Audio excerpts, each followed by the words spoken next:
Okay, it's my privilege to introduce today's speaker, Dr. David Movshovitz, who is an expert in software development and information security. David was the co-founder and VP of Research and Development at Algotech Systems, acquired by Kodak, CTO and VP of Research and Development at Magnifier, acquired by F5 Networks, and a CTO and co-founder of Navajo Systems, acquired by Salesforce. David has also headed research and development teams with the Israel Defense Forces and has earned the Israeli Defense Award for Professional Excellence. David has earned his PhD in physics from Bar Ilan University and is involved in the Israeli academic teaching on information technology, system architecture, developing secure applications, and web security at the Interdisciplinary Center in Herzliya, a Tel Aviv university. Welcome, Dr. Movshovitz. Thank you, Patrick, for your introduction. So let's start our discussion about application detection and activity flow analytics.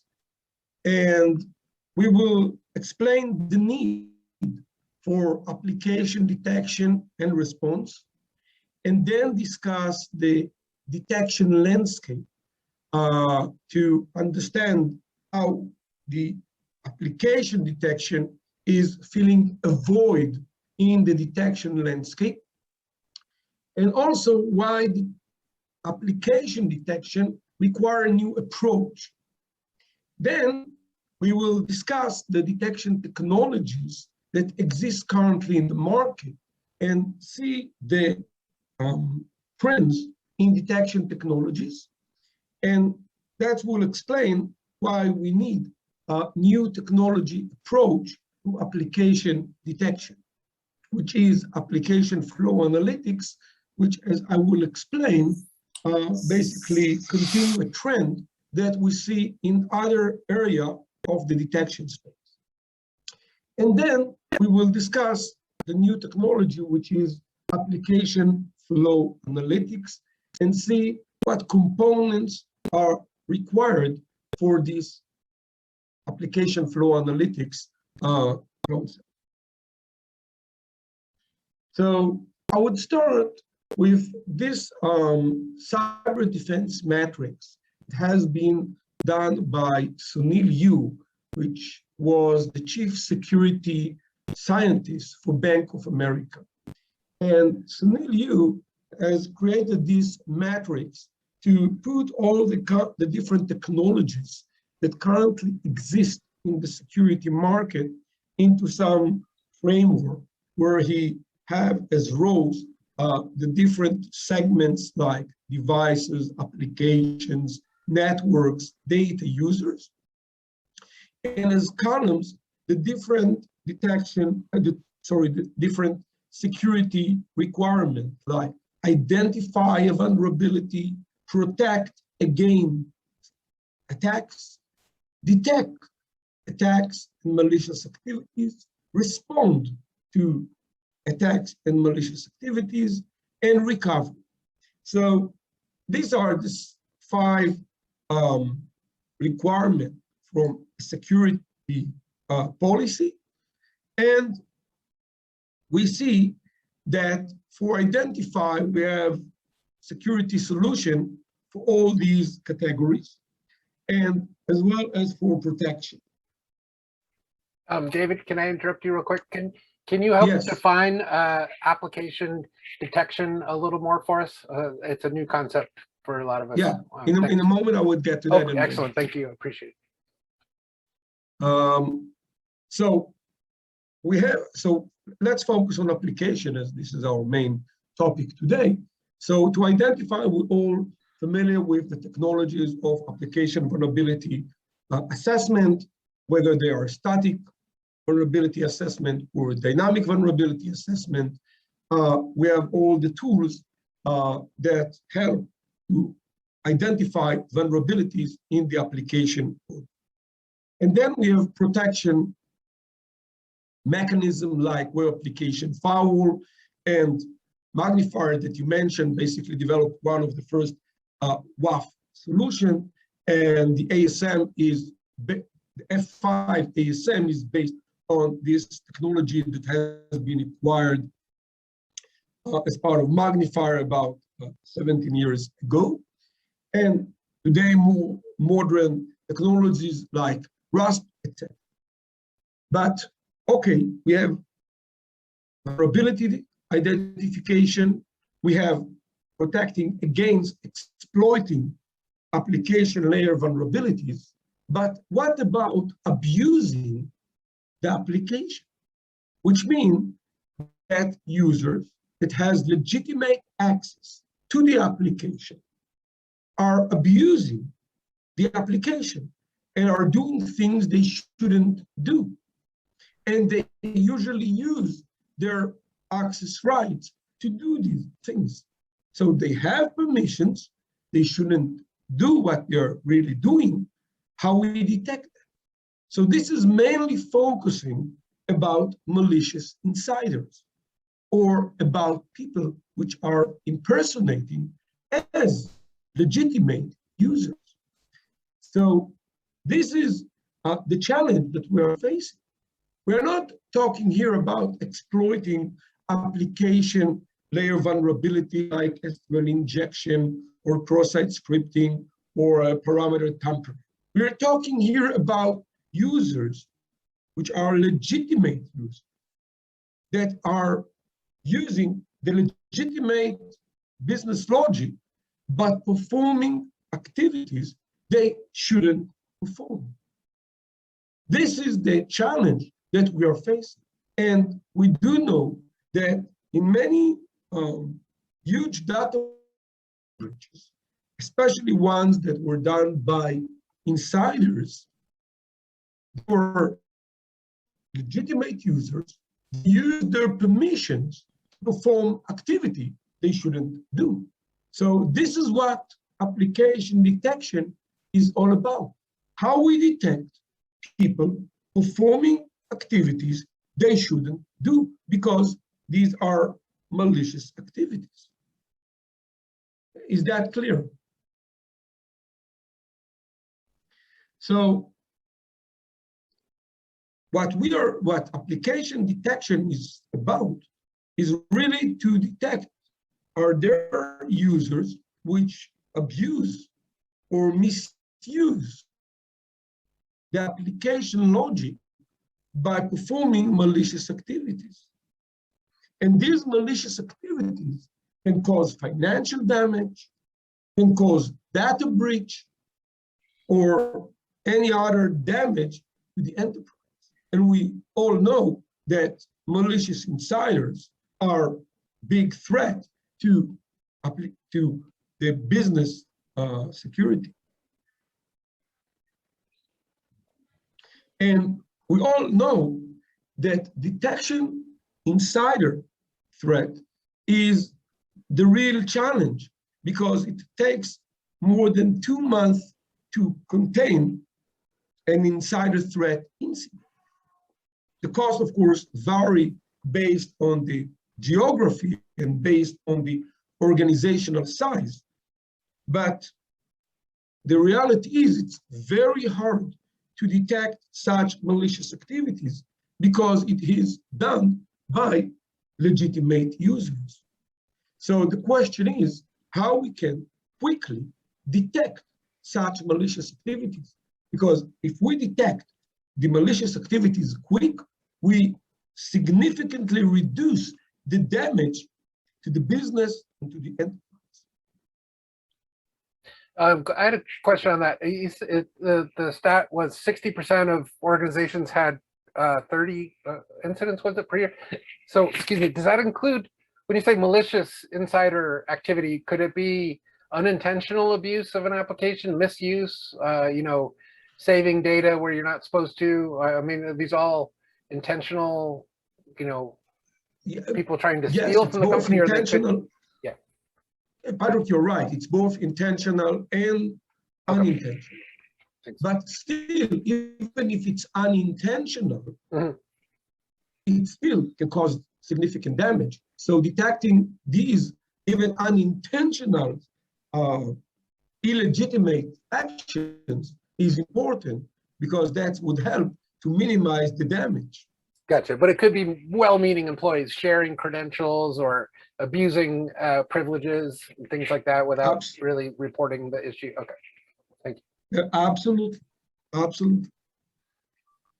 So with this understanding about the need, let's discuss the detection landscape and see what exists and what is missing. So again, what we have created here is, and I would use the annotation with your permission. Here we see the different domains starting from the network layer to the operating system layer, to the user access layer, and to the application logic. And we have protection, as we have seen, for each layer. We have logs for each layer. On the network, we have the network traffic log, the DNS log. At the operating system level, we have the logs generated by the operating system. And today, each operating system generates a lot of log data. About user access, we have the logs for all the user access activities. And today, most of the applications are generating logs that we can use. And especially when we're talking today about SaaS applications, all the SaaS applications that are targeting enterprises are providing logs that can be extracted, retrieved from the SaaS vendor, and can be analyzed and monitored by the enterprise. The question is how we monitor these logs to detect misuse and abuse and maybe impersonation attacks. So if we talk about protection, so of course on the network layer we have the firewall and the IPS. I mean, whether it's the intrusion prevention system. On the device level, we have the endpoint protection. On the access layer, especially when we talk about SaaS, we talk about CASB, and they also evolve into what we call today SaaS solutions.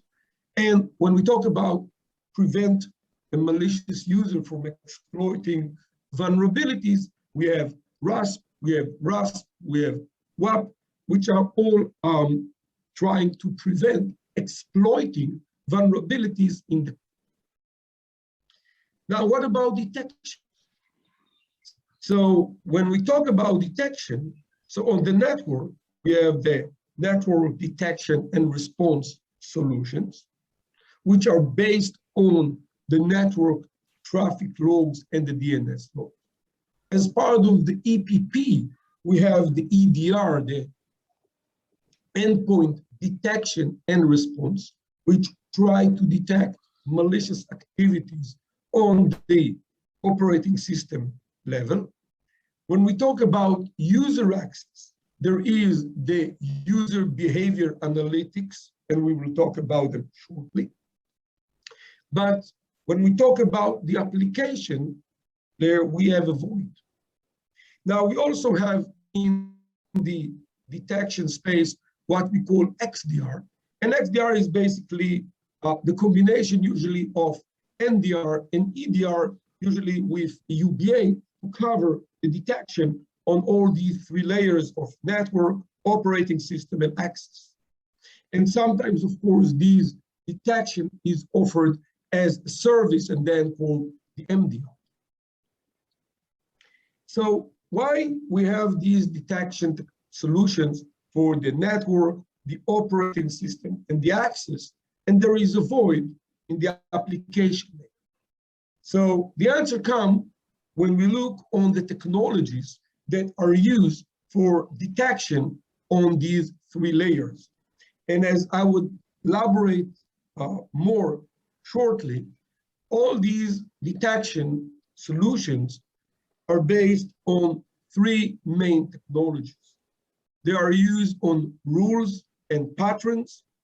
They are based on behavior and statistical mode, analysis. Xavier, be nice to your sister. And they are also based on some cases on specific models that has been tailored for specific problems.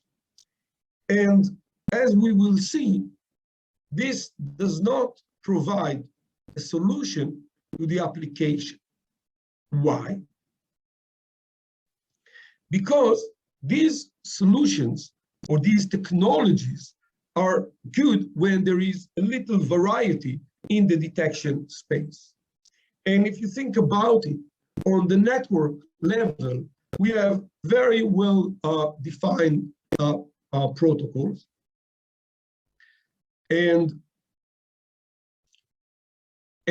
so because there is very well defined protocols, these technologies like rule and pattern and statistical analysis can work quite well. And even if you want to a specific problem, because the problem space is very well defined, you can apply even some AI model. And the same apply to the operating system. How many operating systems do we have?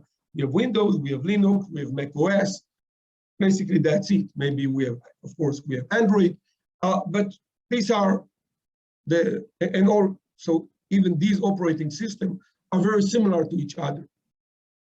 And also about user access. User access is the same thing.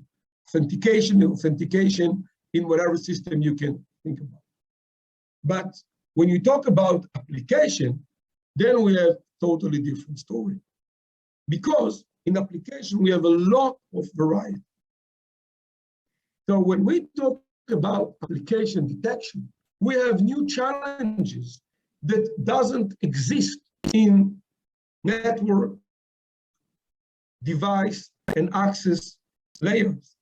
And the two main challenges are the fact that each application is different. There is no common format between the logs of Office 365 or Salesforce or ServiceNow or SAP. Each of them has its own logs with its own format, with its own content.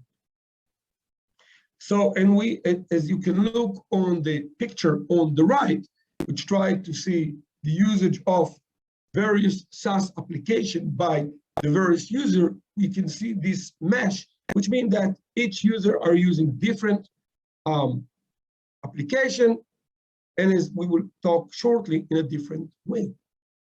And this number of SaaS application is just growing and growing. And today we're talking about hundreds of SaaS applications used by enterprise users.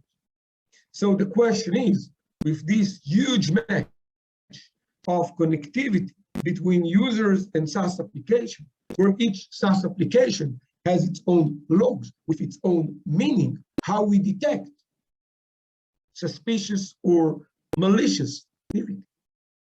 Now, add to the challenge the fact that each user has its own way of using an application. And sometimes with the same user, we have more than one way to use the application. Because sometimes I'm doing one set of operations, sometimes I'm doing another set of operations. Think about a collaboration like Google Workspace or Office 365. There are days where I'm more using the email, there are days where I'm more doing document-related activities, there are days where I'm doing administration work if I'm an administrator. So I can have multiple ways or multiple patterns of how I use the application. So to accurately detect suspicious or malicious activity, I have to know what is normal for each user. And each user may have more than one normal profiles, or in reality, many normal profile of activities. So how we can detect suspicious or malicious activities with all these huge variety, both in the application space as well as in the behavior of the user within the application. So, any question about this detection landscape? No questions. If no questions, so let's discuss briefly the current detection technologies. So we're all familiar with rules, the traditional way to detect suspicious or malicious activities. But we all know that rules are, first of all, not very effective, as I will explain in a moment, but also very costly to develop and maintain. First of all, rule detects only known malicious patterns. So we can't detect new type of attack or new type of malicious activity. So we would suffer from false positives.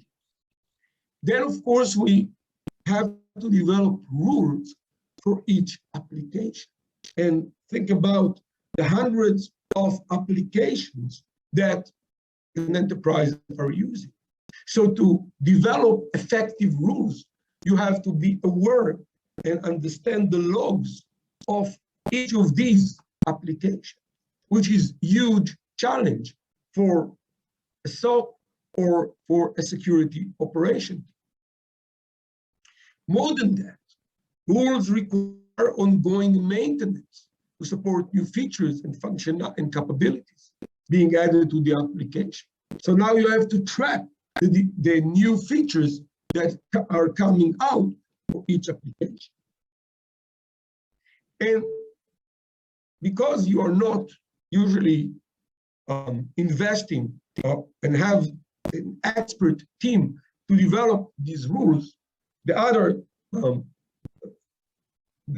disadvantage of rules is the fact that you have a lot of false positives. Because if the rules are not 100% accurate, we would suffer from false positives. And usually also rules are focusing on each application by itself. And that means they ignore the context of the operation. As we ignore the context, we lose information that can be crucial for accurate detection. So, and the other technology is what we call user behavior analytics. And user behavior analytics has been developed about 7-8 years ago, mainly for the network and the operating system level. And usually they are based on statistics and frequency analysis or volumetric analysis. Like, okay, how many times you perform login a day? Let's assume you do 3 times a day. Now, one day you have done 10. This is an anomaly. Usually you send emails with attachments with about, let's say, 10 megabytes a day. And today you send many emails with 100 megabytes. So again, anomaly. Sometimes you are not using the SSH protocol, and today you start using it. So again, an anomaly. But you would agree with me, I assume, that the fact that today I was sending more emails with more data, maybe because now I'm sending a new sales material to my partners. That by itself doesn't mean it's malicious. It's my way of doing material distribution every now and then. But the fact that I am doing that it doesn't mean it's malicious or even suspicious. And even if you look on the current usage of user behavior analytics, you will see that it's not used at the application layer. It's mainly used on the device layer, or the network layer, or the access layer. And again, the reason is the variety. So you apply user behavior analytics to well-defined scenarios at the network layer, the device layer, and the access layer. But try to apply user behavior analytics At the application layer, this is very, very challenging. And this is the reason why you rarely will see applying user behavior analytics at the application. And even that, as I just explained, generate many false positives. So to summarize, the evolution of detection technologies. So the first generation was the rules.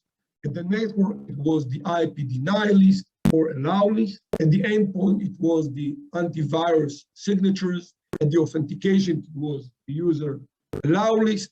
And on the application, it's basically some rules that has been implemented as part of the application business logic, which means they are very hard to maintain.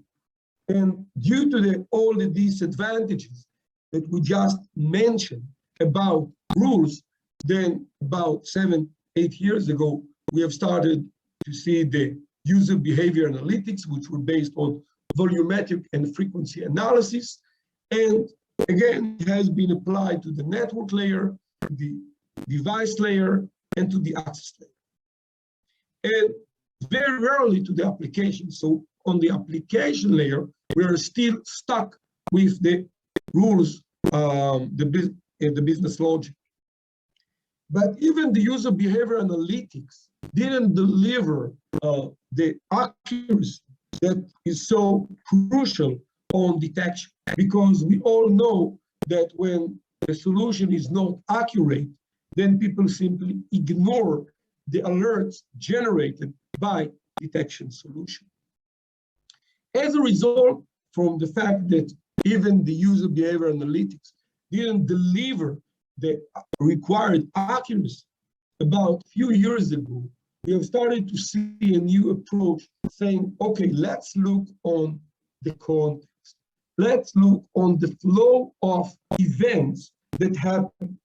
It started with the net flow concept that has been introduced by Cisco to detect anomalies at the network layer. And the net flow is looking on the sequence of packets at the network layer. And later, we are starting in the last 2-3 years to see also this concept of flow on the new EDR solution, the endpoint detection and response solution, when they try to look on the sequence of log events generated by the operating system, and also new account takeover solutions are also trying to look on the patterns of login, logout activities. And a very natural approach would say, we want to have accurate detection at the application layer. So let's adapt this activity flow concept to the application layer. And this will enable us to achieve much better accuracy at the detection at the application layer. Can I ask, does that include the possibility of identifying someone using someone else's credentials? Because, of course. Okay, because the first and second generations I'm familiar with, if I have your username and password, I'm not breaking and I'm not tripping any rules or any volumetric, right? I'm just logging in as you. But are you saying with the third generation, you could potentially detect that I'm not acting like the intended user? Exactly. Oh, okay. I'm not. Let's assume that I somehow achieve Patrick credentials and I'm logging to whatever, let's say Office 365 as Patrick. How can I identify that David is not, David is impersonating his Patrick, and I want to detect that he is not Patrick? Think about a user which whether lost his credential or even maybe sold his credentials. And someone, again, is using his credentials and log in on under his credentials. So he's performing everything is legal. How can I detect that he is not the real user? So if I may just add, Patrick, here, this is Duran. I think we all can agree that identity and access management solutions cannot provide 100% prevention. And if we all agree to that statement, then the question is, how do you perform detection for things that have not been detected as part of the prevention side? If you cannot rely on the identity and the access management 100%, so the basic assumption is that somebody would manage to sneak in. Okay, so And please, David.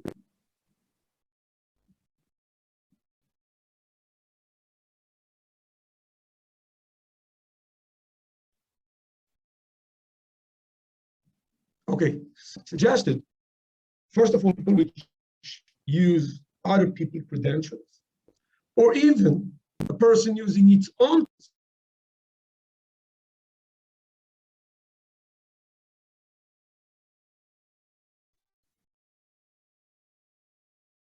Do you hear me well? Sorry for the question. I can hear you. Okay, thank you, because I got some message about being muted, so, okay. So we all agree that we want more accurate detection. And looking on the flow, the context will enable us to achieve the application. However, the question is how we do it, given the challenges that we have, and think of each application has different operations. So we need some generic solution for application detection, because it's not realistic to develop specific detection for each application type. I have specific solution for Office 365, and a specific for Salesforce, and a specific for SAP, or for ServiceNow, or whatever application you can think of. So how we can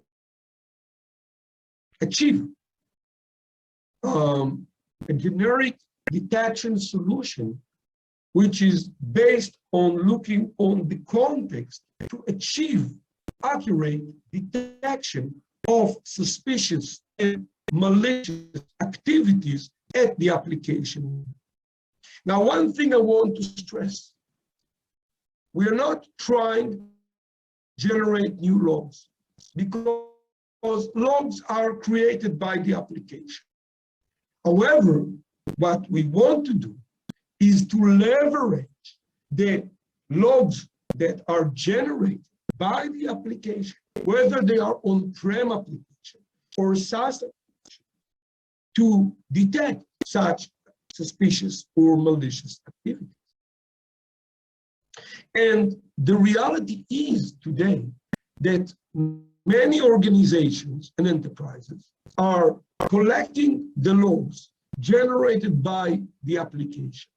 But due to the fact that there is no good detection technology to the application and the application layer, these basically stored in some data lake and other repositories, and may be used only for forensics if something bad will be detected. And usually this detection is done when someone else is telling you, see, I have seen something which is illegal. And then you go back to the logs. But of course, the fact that you have the logs means that you can do something proactive, not wait till someone would tell you something bad happened, and detect that much quicker. Let me elaborate on that. We have seen that, especially when you talk about malicious users, before they really do the malicious activities, they try to see if they are monitored. And they do things which are not really damaging, but of course abnormal. And they are doing that to verify if someone is really monitoring their activity. If you would monitor their abnormal activity and then would ask them why you have done that. Then this employee would realize he's being monitored, and then he would not perform his malicious activity. So this monitoring and detecting of abnormal activities is very important, because this can help you to prevent malicious activities that will be performed by this user if he would realize he is not monitored. Or think about a user which is misusing the application.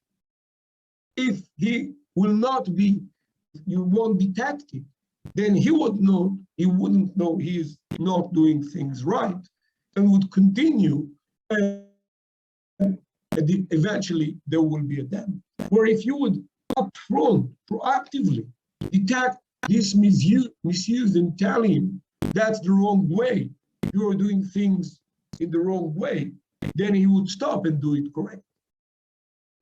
So there is a lot of advantages of these proactive detections of abnormal activities.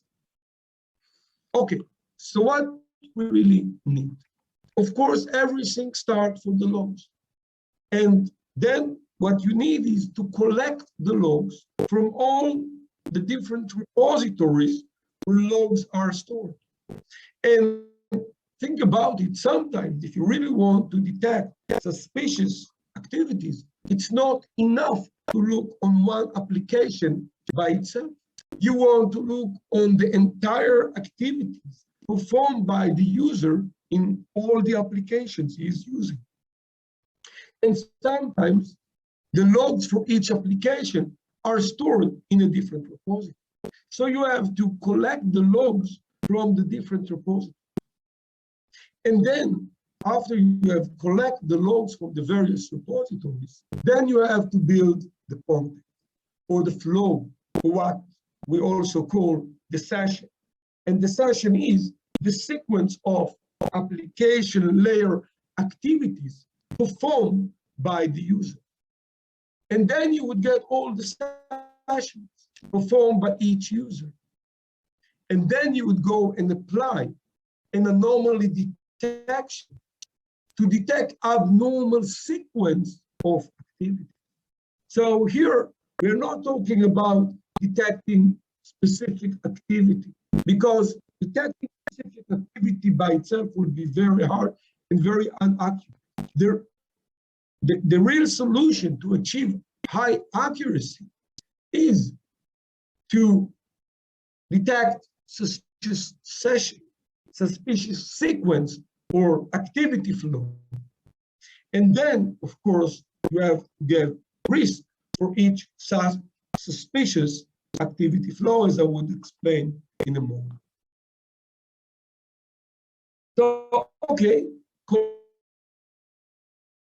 the logs is, of course, a technical job. You have to connect to the different repositories, understand the format, but this is quite technical. There is no real technology barrier here.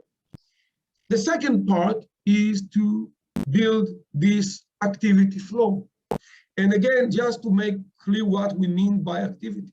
So here we see the user, and then we see here the sequence of activities, which mean this activity followed by this activity. This, in this case, this is operating system activities, because, by the way, the activity flow concept can be applied there as well. And this is the sequence ordered by the time the activity has been performed. So activity flow is the sequence of operations performed by the user during an application session. And when we say application session, think trivially between login and logout. It can be the set of operation performed during a day or any other definition for a session. And as we explained, activity flow is crucial and critical for accurate detection of anomaly sequences at the application layer as well on the other layer. And the reason is that the sequence provides a context for each operation performed by the user. Any question about this concept of activity? I did have a question, but I want to recommend, David, could you turn your camera off, and Olivia too? That might help with the bandwidth. You are getting a little choppy from time to time. Okay. Thank you. Maybe that's what makes it. Yeah, that might help. better. And I had muted you earlier, by the way, by accident. I didn't want to explain, but I did have a question on this. Sorry, I apologize. When maybe you'll address this, but how much does the process need to understand what the application does? Can you apply the same analytics or behavior detection to any application regardless of what it does, or do you need to understand the basics of what the application does? That's a huge question, great question, because this is exactly what I'm going to talk about now. Because of course, if a solution will have to understand exactly each application logic, then this is not a scalable solution. As we explained, we're talking hundreds of applications per enterprise. So we need, this is as we explained, we need some application generic model that can be applied to any application. And the way we look at that in order to generate application generic model is to look on the different application as code, as numeric codes. And usually, by the way, in many log application logs, you won't see the nice definition in a human readable language of the action, but you would see some numeric. If you are, by the way, familiar with the event logs generated by Windows, so there are numeric code for each application, and what you would see usually in the log is the numeric code. But in this, you would find in many others, and even if it's a text, we look at that as a code. And what we're saying, okay, let's generate a model which is agnostic to the meaning of these codes, but would just look on the codes as symbols, and then would try to detect an abnormal sequence of symbols.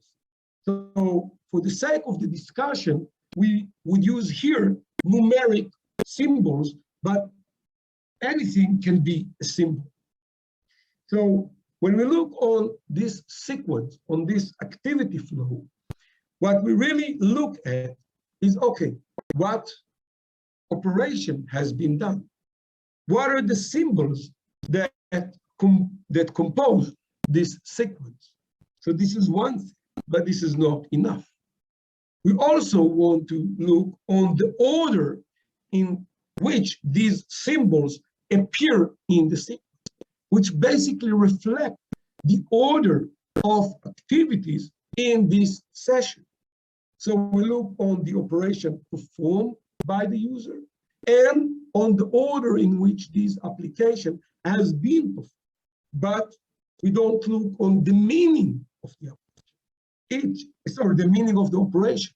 Each operation is a symbol. And also, we look on the time interval between operations. Now, I hope you would agree with me that these three measures are agnostic to the meaning of the operation. And this is why I'm using here deliberately numeric codes. Now you can replace each code by an application activity. So each application would have its own translation from the numeric code to the real operation. So does that answer the question about how we take and apply this activity flow model in a generic way in each application, so we can apply this model for any application you may think about?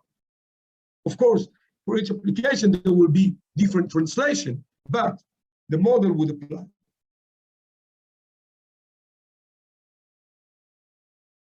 Okay, so we have these sessions, these activity flows, and we have translated them into features which are agnostic to the operation menu. And now we have all these sequences performed by a user, let's say by David. And now I would like to ask you, okay, which of these sequences is anomaly? Does anyone want to guess which of these sequences is an anomaly? I need to bring out the calculator. I say Even with a calculator, yes. I looks unusual, but I don't know. So does J. Okay, so at least you would agree with me that this is challenging, especially that in reality, a user may have, if we look on, for example, his history, may have 100 or 500 sessions. And also we may look not only on the user by itself, but want to compare a user to all his peers, and then we would have hundreds of sessions.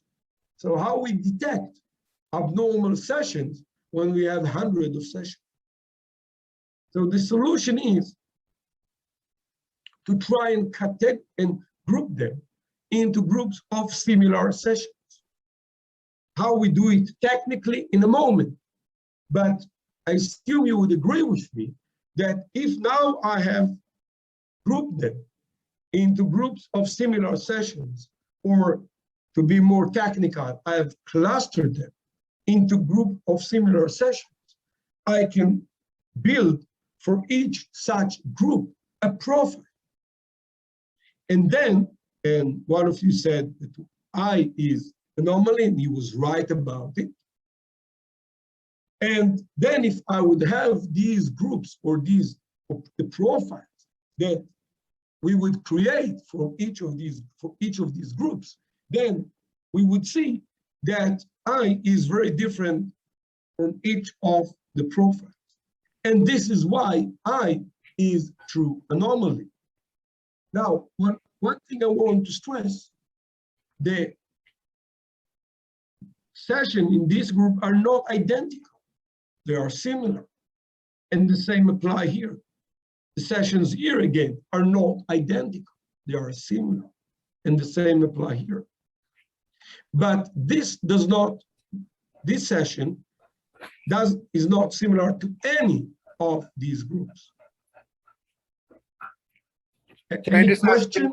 yeah, what do you consider a session when you think about something that's complex as an Outlook client where the server is O365 in the cloud, right? Is a session the entire time I'm reading my email, or could it just be one action? Because I'm not using email all day long, but I go in and out of it. So would these actions correspond with, the opening an inbox, sending a message, or syncing two folders? Or so everything. I would look on your entire activity across all the different applications that compose the Office 365. So we would ask, okay, let's look on the sequence of Patrick actions during, let's say, a working day. When you start working in the morning till when you finish at the evening, and this would be your session. And I would ask myself, the system would try to ask itself, is that a normal session? And the way it will do it, after it has been learned for Patrick, the different profiles of Patrick activities, and we would generate for Patrick several profiles, how many? As much as needed, according to your activity, your behavior. Then if the daily session is similar to one of the profiles learned for Patrick, it will be okay. But if now I have a daily session that is not similar to any of the profile learned for Patrick, then it will be an anomaly. Is that answering your question? I think so. I'm just thinking at the end of the day, you have to detect somebody, or something's happening unusual with my email application, right? So It will be, yes, Just trying to, absolutely. yeah, And it, think in mind if that takes over 10 minutes, or it could be in 1 minute or 10 hours or 10 days. the session usually would be several minutes, usually Hmm. few hours. Okay. If you talk about daily activity on Outlook and Drive and Dot, and I mean, and the office operations. So it can be your SharePoint activity and your OneDrive activity and your Exchange activity, etc., etc. And because we would like to look on the entire sequence, because that would give much better context for detecting anomalies. Looking just on one activity by itself won't be good because it won't be accurate. So usually the session would be from minutes to hours to a day. This is a typical session.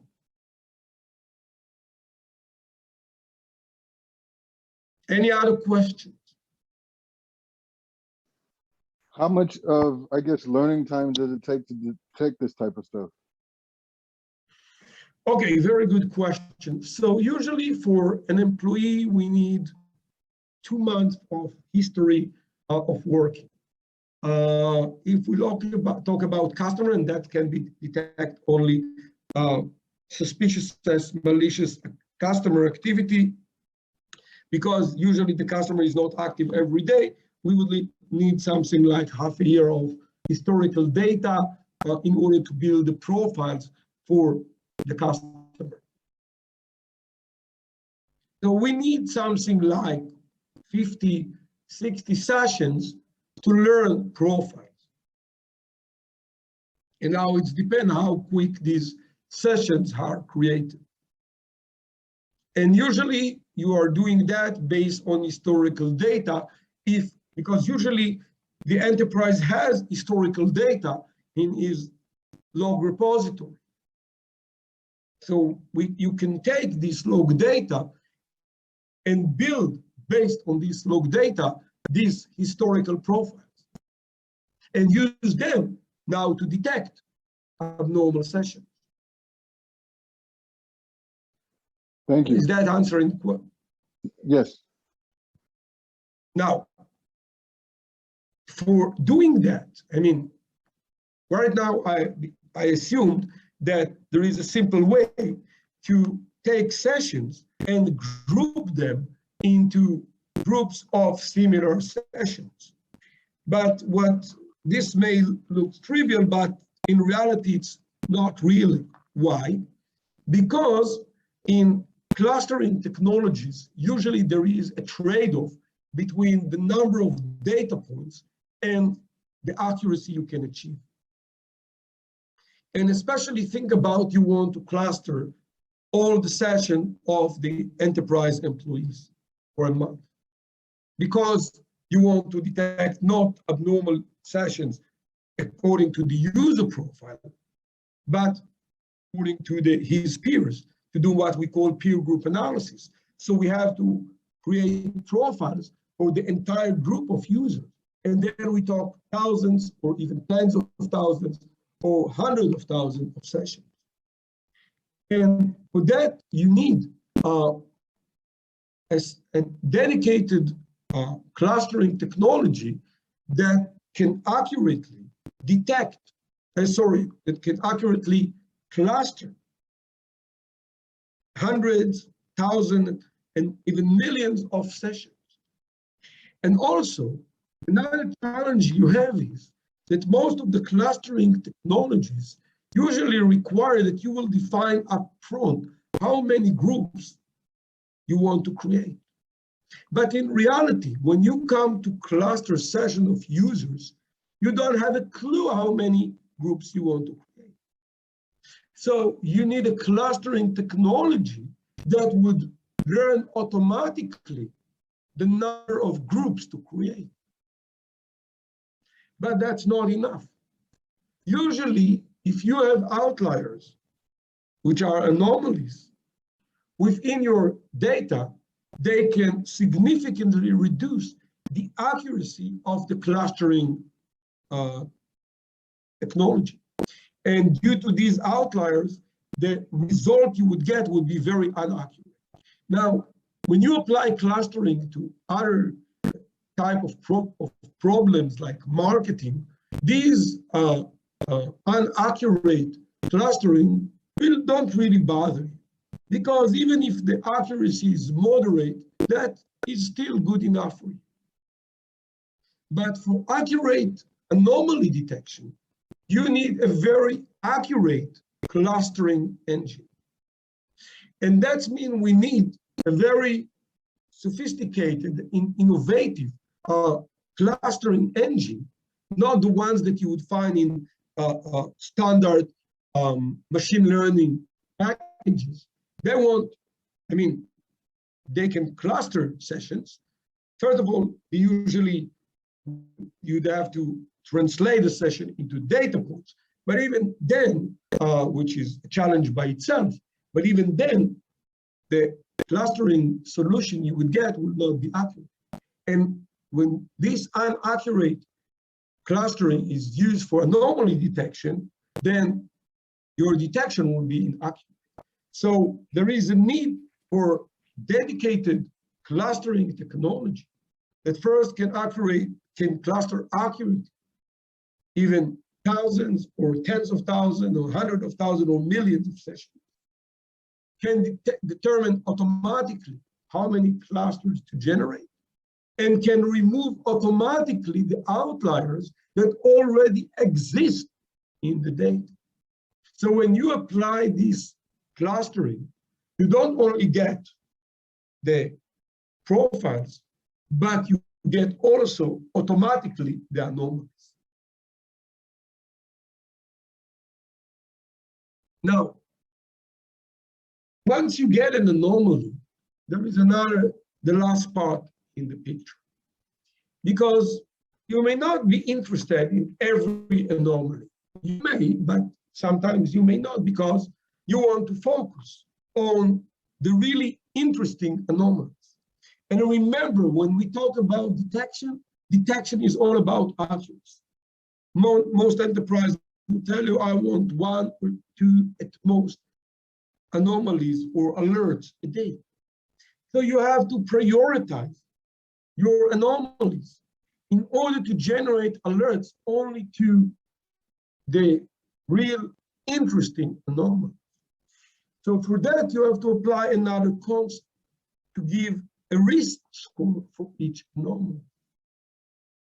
And the way you should give a risk score to an anomaly should be based on 2 factors. One, to what degree it is an anomaly. I mean, it's different on the profile, but how much it is different. It may be very different, it will be different or very, very different, or maybe totally different. And of course, these different degrees of anomalies mean different risk levels. But also, sometimes you would have an anomaly, but all the actions are ones that you really don't care about. Okay, so he was doing this in this sequence of activities. It's abnormal, but these are not really interesting operations. Think about in an online banking, he was viewing the stock price of many stocks a day. Okay, abnormal, but still, none of these operations are really interesting for the risk, the perspective. But if he was trying to transfer money out of the account, this is very suspicious. So you want to give some kind of suspicious level to certain activities, not to all of them, maybe to a very small group of activities. But then you say there is a sequence, an anomaly sequence, which contain these sensitive activities. This is an anomaly I would like to know about, because this is something I want to explore. So you have to give a risk, a sensitivity score to each sequence. And if the sequence is anomaly, and only if it's an anomaly, then you combine the anomaly risk score with the sensitivity risk score into a total risk score for the anomaly. David, So I the just wanted, risk- sorry, quick, just a 10-minute warning when we want to leave a little time for Okay, Q&A, I'm but this finishing is and interesting. leaving. So Thank you. I'm at the end. No worries. So the risk score is a combination of the anomaly score and the sensitivity score, enabled to provide not only accurate, but interesting and relevant anomalies to the SOC team or to the analyst, so we can focus on real interesting anomalies. So to summarize, and I'm finishing and leaving time for questions. So activity flow analytics have few unique differentiators between this approach and all the rest. First of all, it's application agnostic, because as you can see with my discussion, I was working with symbols, not applying anything about the meaning. Maybe the only place is when you attach sensitivities to certain action, but this is a very simple operation that can be done and used by the model to provide a risk which is based not only on the anomaly level, but also on the sensitivity level. And think about it. With this detection model, you can apply any application. You can even apply across application to detect what the user is doing across application. No need to develop rules, no need to develop models. And also, this activity flow provides very accurate detection. Very few false positive, very few false negative. And this is due to the fact that we automatically learn not only one profile for each user, but or group of users, but many profiles as needed for each user or for group of users.